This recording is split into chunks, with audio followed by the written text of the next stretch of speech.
Do animals have rights? What rights do they have? Although people very frequently describe me as an animal rights advocate, philosophically I'm not an animal rights advocate because I don't think that rights is the appropriate terminology to think about the issue.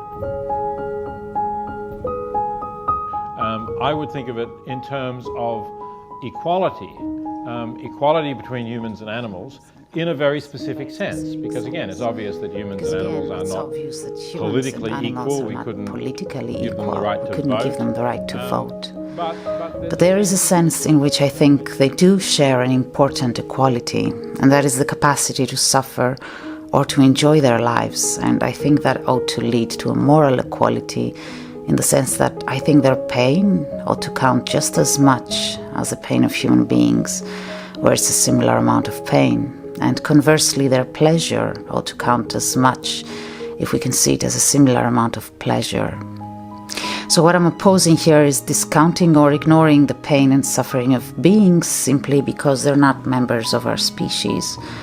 And that's the sense in which I want to extend equality beyond the species boundary. I want to say that we should give equal consideration to the interests of all beings that have interests. All beings, for example, that can feel pain, irrespective of their species, just as everybody now agrees we should give equal consideration to the interests of human beings, irrespective of their race or sex.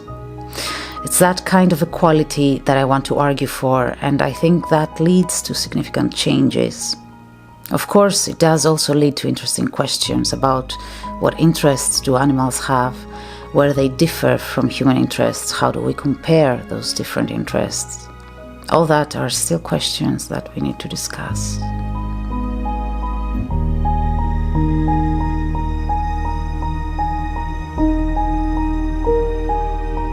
The other day I was in my hometown. My aunt keeps some chickens and a rooster in a coop. In the afternoon she came over and asked me if she could let the chickens out or would my dogs harm them. I was pretty sure that they wouldn't, but just to be safe, I locked the dogs in the house. Chickens deserve their time out, too, I figured, undisturbed. The moment she opened the door, they stormed out, flapping their wings, and they started foraging, all happy and excited. I had never seen happy chickens before in my life. The way they ran out reminded me of our dogs in the shelter, how they run all excited when they are let loose in the mornings. I stood there and watched those chickens for a good half hour. Even someone who knows nothing about animals would be able to tell that at that moment, those chickens were just plain happy.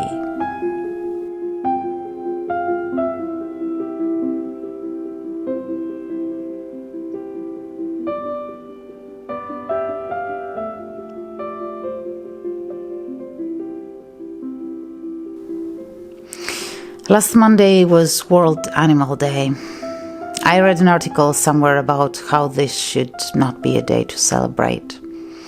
I guess that makes sense, but in a way, I kind of disagree. I think that celebrating their happiness should be the thing we focus on. In order to grasp any concept, you need to have a clear picture of its opposite. You know it's dark because you know it's been bright. Darkness is the absence of light. Pain is the absence of pleasure. Once you grasp the idea of an animal feeling pleasure, once you watch it enjoy its life, its pain will then make sense in a much more wholesome level. Peter Singer, who I quoted in the beginning of this video, is brilliant in that, in mentioning the value of the animal's ability to feel pleasure and to enjoy their lives. And today I want to focus on the times I've witnessed animals enjoying their lives, seeking pleasure. Like those chickens in that garden, like the 2 pigs I've been spending time with at the shelter. I bring them fruit every time, vegetables. They enjoy the different flavors, like dogs enjoy treats. They chew and they wag their tails and they drool and make these happy noises. But that's not when I see the joy in them, really. It's after. After I bribe them with fruit, trying to get them to trust me, I turn the water on. That's when it's 100% their time to enjoy, only theirs. They love running water. They go under it and let it run on their bodies and their faces. They drink from it. It is pure and utter pleasure, and you can see it right before your eyes. And when the mud forms, they dig up and smell that freshness, and they roll in it and lay in it, and that's when I leave. I'm not needed anymore. That time is theirs. My last image of them is their happy, relaxed, muddy faces. That's it. I made their day. Having witnessed animals enjoying their lives, enjoying moments in their days, being happy, simply happy, makes you a lot more able to recognize their suffering when you come across it. Just as you recognize the darkness when you know what daylight is like. When they're suffering, when they're working, when they're not really happy, you can also see them try to find moments of pleasure in a horrible day, as long as you know the signs. A couple of years ago, I spent 2 days observing the donkeys and the mules in Santorini. They work all day under the brutal Greek summer sun with no food or water, taking tourists up and down 500 cobbled steps for no reason at all, really, as there's a lift now. Equines are social. They make friends and they show affection to their friends in various ways. One of them is by placing their heads on their friends' backs. They get from their friendships a similar type of joy that we do, a comfort. And as I was watching those animals in Santorini back then, I saw one donkey placing its head on its friend's back, just standing there, seeking a moment of comfort and pleasure in a horrible day of its horrible life. And for a brief moment, it was as if it was just him and his friend in the world. Our donkey is sad when he's alone. We evacuated the shelter this summer because of the fires, and he was separated from the horse, who is his best friend. He escaped twice trying to get to him, and it was not an easy job getting him back in the stable. When they returned to their home, they both galloped and rolled on the ground, and there hasn't been a day since then when they are not together. Pleasure is not something complicated for animals, domesticated animals. It's not something so difficult to offer them. We deprive them of pleasure for our convenience, and we create a world where no one is happy and everyone's just existing, including us. We tie dogs up and leave them chained for their entire lives, and we bear witness to this misery, creating ugly, ugly images of a world that is so beautiful and so simple.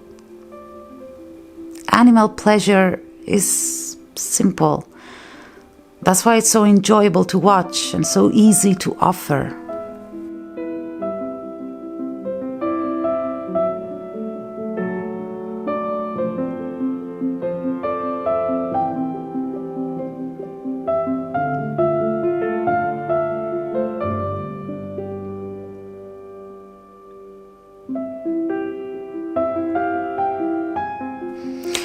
I lost my dog recently.